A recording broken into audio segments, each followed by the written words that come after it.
দারিদ্র্য কোনো মানুষের ভাগ্য নয়, এটা মানব সৃষ্ট একটি ব্যবস্থা, আর এই ব্যবস্থা বদলানো সম্ভব। যখন আমরা নেতৃত্ব নিয়ে ভাবি, তখন শুধুমাত্র রাজনীতি নয়, অর্থনীতিতেও নেতৃত্বের প্রয়োজন হয়। সেই জায়গায় দাঁড়িয়ে ডক্টর ইউনূস একজন বিশ্বনেতা, যিনি অর্থনৈতিক মুক্তির নতুন মডেল উপহার দিয়েছেন।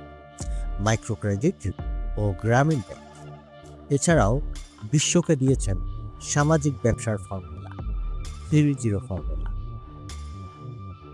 ডক্টর ইউনূস বলেন, ধনী হওয়া না, মানুষকে তার যোগ্যতা অনুযায়ী গড়ে তুলতে সাহায্য করাই উন্নয়ন। প্রতিটি মানুষই উদ্যোক্তা হতে পারে, দরকার শুধু একটি সুযোগ। ভবিষ্যৎ তাদেরই, যারা তাদের স্বপ্নের সৌন্দর্যে বিশ্বাস করে। বাংলাদেশের দরিদ্র নারীদের হাতে ক্ষুদ্র ঋণ তুলে দিয়ে তিনি দেখিয়েছেন কিভাবে সমাজ পরিবর্তন সম্ভব।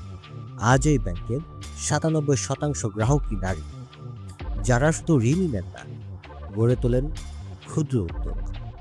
ইউনূসের মতে ঋণ মানে শুধু টাকা নয়, এটা আত্মবিশ্বাসের মূলধন। 2006 সালে এই অভিনব চিন্তার জন্য তিনি পেয়ে যান নোবেল শান্তি পুরস্কার। তার নেতৃত্ব সামাজিক ব্যবসার ধারণা বদলে দিয়েছে। ইউনূস শেখান, ব্যবসা শুধু মুনাফার জন্য নয়, সমাধানের জন্য। এরই নাম সামাজিক ব্যবসা। Good morning. Good morning. Okay, that's it. What do I bring? 3 zeros. Very simple. Doctor ইউনূসের স্বপ্নের পরবর্তী স্তর 3-0 formula. You still remember the 3 zeros, don't you? Zero poverty, zero unemployment, zero net carbon emission.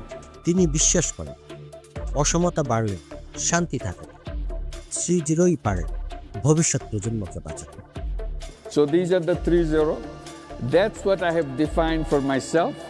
That's the world that I would like to be involved with.